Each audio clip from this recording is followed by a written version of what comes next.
नमस्कार दर्शक बंधु। जदि आपणक पिला बारंबार रोगरे पड़ुछि ताहले करंतु एही काम, पिला सुस्थ रहिबो।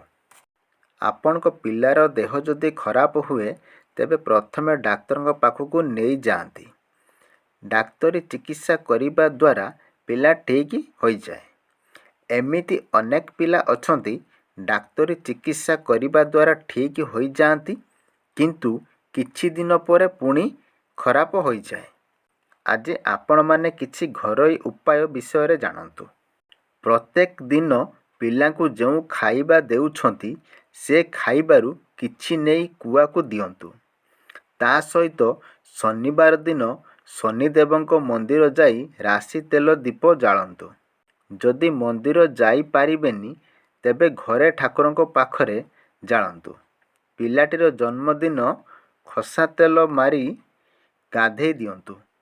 सोमवार दिन पिलाटीकु गाईर लांजरे झाड़ी दियंतु।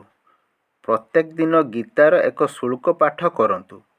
जदि पिलाटी उपरे कुशक्तिर प्रभाव छाड़ी जाए, घरर प्रत्येक सदस्य दही साग पिता कदापि खाइबे नहीं।